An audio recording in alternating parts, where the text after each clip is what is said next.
Well, this is one of the greatest honors of my life to have my work recognized in this special way. Hello, fellow Antiochians. I remember when I began this life journey. Since I was a child, my parents instilled a desire in me to travel the world. My mother sees the world through the eyes of a scientist and my father through the eyes of a lawyer. We traveled the world together and they taught me to embrace local cultures and cuisines. My mother and I spent many an hour in museums learning about the history of the local peoples. My parents emphasized the importance of understanding others and not instilling our values upon them. I remember my father saying, "You are an ambassador of your country. You may be the only American they have ever met. It is important to portray yourself as an ambassador of the United States." We traveled extensively and I began to form my own way of how to perceive the world. I came to the conclusion that you can never truly understand your own culture until you understand another. I remember being in Germany and all the businesses shut down at noon on Saturday and only reopened on Monday morning. If you didn't have your groceries, then you didn't eat that weekend. Out of cooking oil or bread, tough luck. Coming from the 24-hour conveniences of the United States, this was a shock to me. I also learned that the perception of the Americans around the world is not necessarily the way that we think of ourselves. That's the truth. This caused me to rethink my view of the U.S. as a world power and the responsibility that comes along with being such. By the age of 18, I had lived abroad for over 5 years and visited every continent except Antarctica. Then things changed. I had to grow up. In 1994, I received a Bachelor of Arts degree from the University of Washington and joined the workforce. By the age of 28, I had become restless in my life. I was working with the same meaningless job and had all but stopped traveling. I was not happy. I was not living my passion anymore. I decided to quit my job, begin traveling again, and rediscover who I was.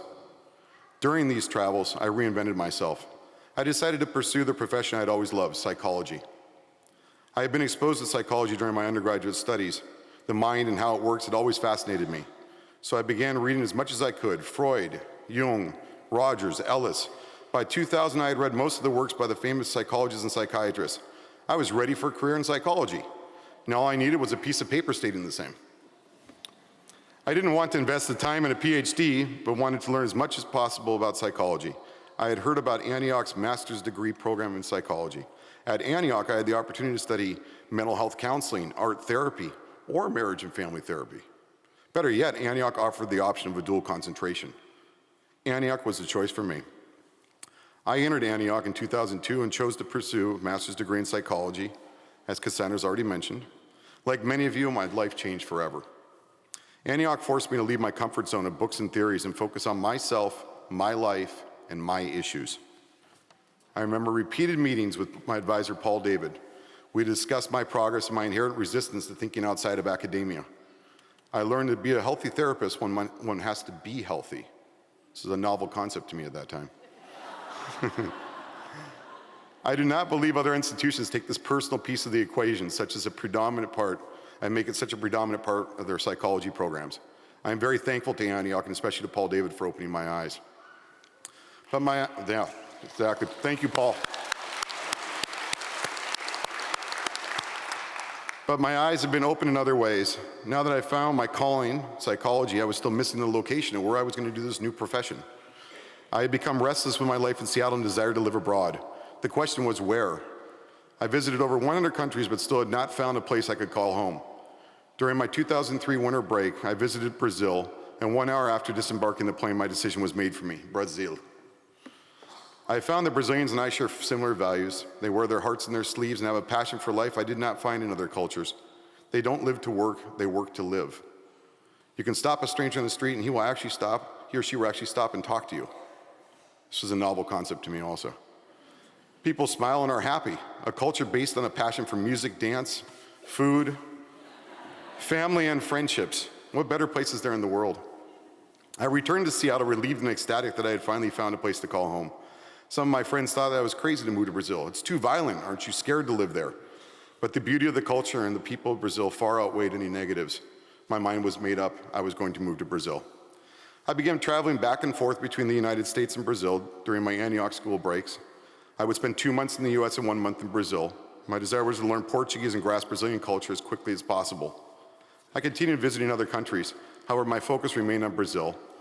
Also, I did not forget my studies, nor would Antioch forget me. I remember one night after spring quarter ended, Paul David called me at home. We had not spoken in months, and he wanted to find out where I was traveling to next and how my life was. We spoke over an hour on the phone. Do advisors at other universities show this sort of personal interest in the lives and progress of their students? This is another example of what makes an Antioch education so special, a heartfelt interest in the student. I returned to my studies with a passion and continued to discover how studying psychology can change your life. An odd thing about studying psychology, having to deal with friends and strangers who think that you have gained the power to enter their minds through your powerful new ASP. And it's the truth, huh? Like we have crystal balls or of some kind, or cast voodoo spells over them. And speaking of voodoo, I remember being in Ambergris Key in Belize. I was relaxing after a long day of scuba diving. I was drinking a Cuba Libre. A local guy sat down next to me and we began to talk. He heard that through the grapevine that I worked in psychology. He asked me if I would visit his sister, who everyone believed to be a voodoo witch.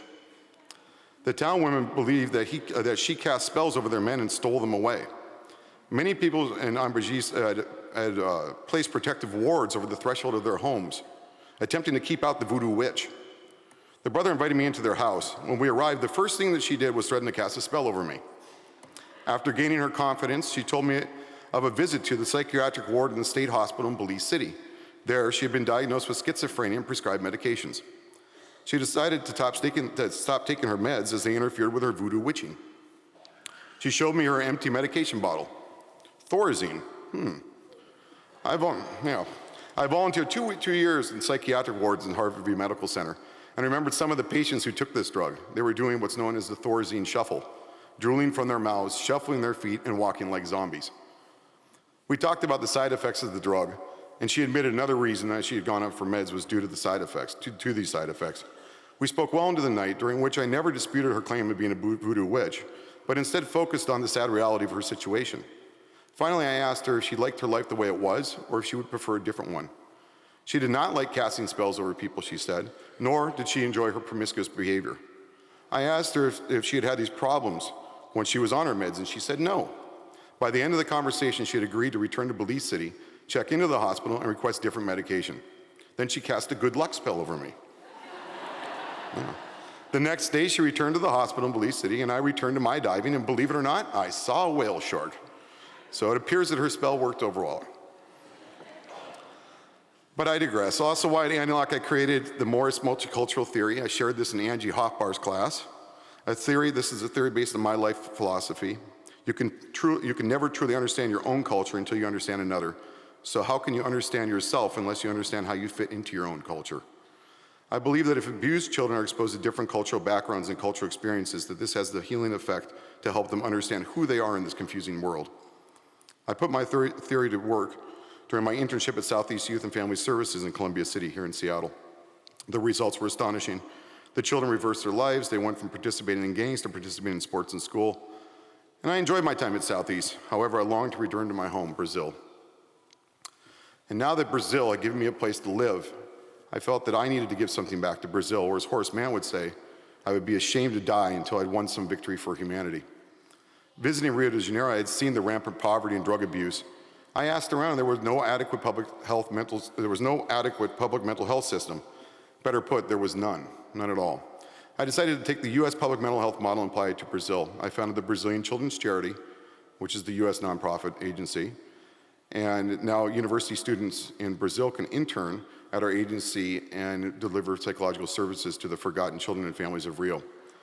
This meant a win-win for Brazil. The interns can continue with pro bono work in the future after graduation or open their own agencies.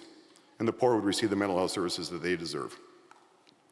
A month after graduating from Antioch, I moved to Rio de Janeiro and began my work in establishing the BCC. I also created the Brasileira Crianças Caridade. This is our sister organization. It has the same mission statement as the US-based organization, a separate board of directors, but is a separate organization also. Finally, I began the work that I'd set out to do. As I was away from Antioch and Seattle, Antioch was never away from me. Whether it was using art therapy techniques to discover sexual abuse in the public schools of Rio, to marriage and family techniques while breaking down and rebuilding dysfunctional families, or mental health counseling techniques to help clients kick drug addiction, I was applying the knowledge I had learned at Antioch. In 2010, my work took me to Buenos Aires, where I co-presented on behalf of the BCC at the 18th World International Family Therapy Association Conference. The topic of our one-hour workshop was training in systemic intervention with underserved populations in India, Brazil, and Peru. Flor Vilches from the Universidade Católica de Santa Maria in Arequipa presented on her work in Peru, and former Antioch professor and my friend Bill Forche and his student Wendy Anderson from Argosy University in Twin Cities presented on their work in Bangalore, India. Antioch had continued to open doors for me, and possibilities were continued to be in front of me. But my life became like a whirlwind. Between moving to Brazil, learning Portuguese, forming the BCC, and working, I never completed one of my personal goals. Last year, I returned to the US and finally walked in my commencement. That's right. Last year, I was sitting right where you are. And I have to say thank you to Eric Warren, who's the Director of Alumni Relations. The best advice I can give to any Antioch graduate is to use the alumni services that are at your disposal. Eric opened many doors for me and continues to do so. I'm sorry that he's not in attendance today, but I'd like to say thank you to him. But during all my time in Brazil, I did not forget the US. I went on to become licensed here in Washington State. I'm an LMFT, and I'm a clinical member of the American Association of Marriage and Family Therapists.